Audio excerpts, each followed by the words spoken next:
A rising voice in a powerful Pentecostal dynasty has fallen, and the shockwaves are rippling far beyond one church. Ted Shuttlesworth Jr., long seen as the heir to a well-known revivalist legacy, has stepped away from ministry after publicly admitting to adultery. For a family named deeply associated with holiness preaching, revival fire, and uncompromising standards, the confession represents more than a personal failure. It marks a defining moment for a multi-generational ministry platform built over decades. Ted Jr. is not an isolated pastor leading a small local congregation.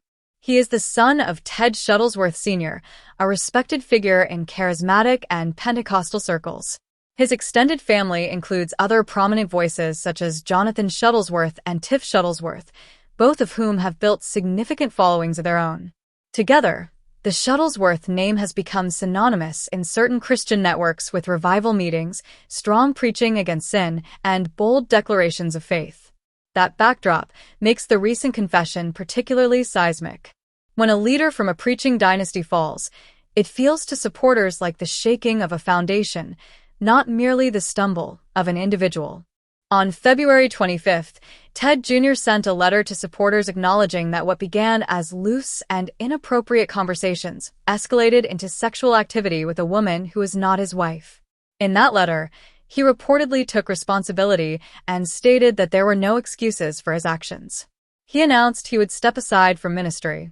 The wording was direct and, by many accounts, clearer than the vague, blame-shifting statements sometimes seen in public scandals.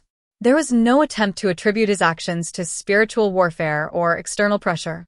Instead, he described a progression, conversations that crossed lines, boundaries eroded, and eventually physical adultery. Yet the narrative became more complicated when his wife, Carolyn Shuttlesworth, issued her own statement. In her letter, she indicated that there were multiple inappropriate conversations with various women and that at least one relationship became physical. That clarification shifted the story from a single regrettable lapse to something resembling a pattern of compromised behavior. For many observers, that distinction matters deeply. A one-time failure, while serious, carries a different weight than repeated boundary violations. The suggestion of multiple inappropriate exchanges introduces questions about how long the behavior continued and whether warning signs were missed. Carolyn's wording added another layer to the unfolding story. She wrote that the affair came to her attention, a phrase that many interpreted as implying discovery rather than voluntary disclosure. That detail reframes the timeline. If the truth surfaced because it was uncovered rather than confessed proactively, the moral weight of the admission feels different. In leadership crises, timing often shapes perception. Confession before exposure signals initiative. Confession after discovery can appear reactive. The difference may be subtle, but in ministry contexts where integrity is central to credibility, it becomes significant. Ted Jr. described his decision as stepping away for now, not permanently resigning. That phrase has drawn close attention. It leaves the door open to the possibility of restoration and future ministry. In charismatic and Pentecostal circles, restoration narratives are not uncommon. Fallen leaders often enter a season of counseling, repentance, and accountability before eventually returning to public platforms. His reference to God's mercy and the possibility of another opportunity aligns with that familiar framework. For supporters who believe in redemption and second chances, this language offers hope. For critics, it raises concerns about whether consequences in church leadership are sometimes too temporary. In a striking development, Carolyn announced that she would assume greater leadership responsibilities during this season. Her message reassured supporters that the ministry's work, including testimonies of miracles and transformed lives, was not invalidated by her husband's moral failure. That stance reflects a theological conviction common in Pentecostal thought, that God's power operates through flawed vessels. At the same time, her stepping forward carries emotional weight. She is not merely a co-pastor. She is a spouse publicly navigating betrayal while standing before the same supporters who once celebrated their marriage as a model of faithfulness. The family context deepens the story.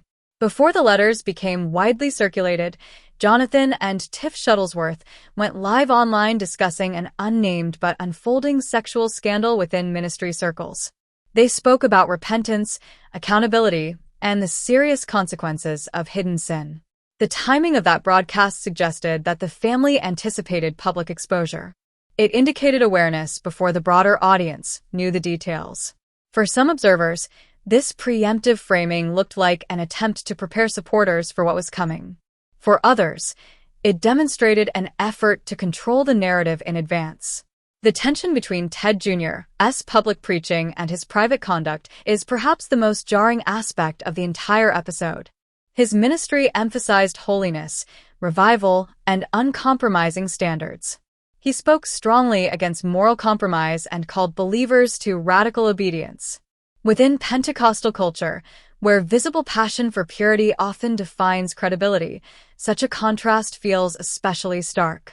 The higher the standard preached, the sharper the disappointment when that standard is broken. This is not merely about personal failure, it is about the dissonance between message and behavior. Beyond the immediate family and congregation, the scandal raises broader questions that resonate across Christian communities. Should fallen pastors return to the pulpit? If so, under what conditions? What does genuine restoration look like? Is it measured by time away, counseling completed, apologies issued, or congregational vote?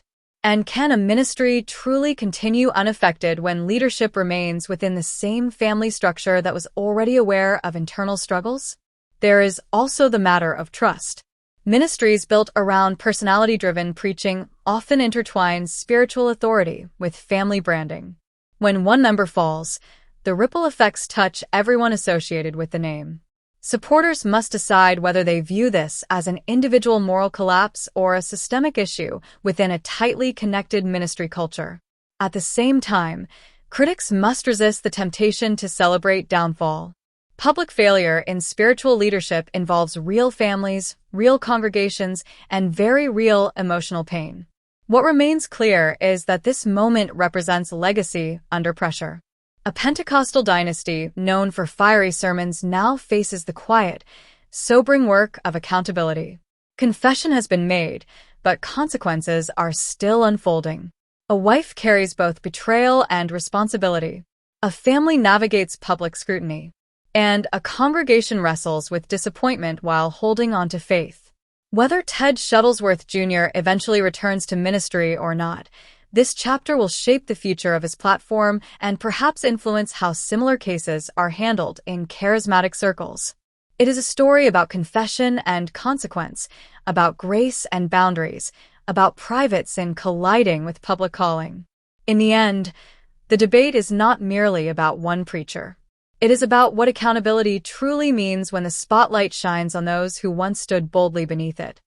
Subscribe for continued updates and in-depth analysis on this developing story.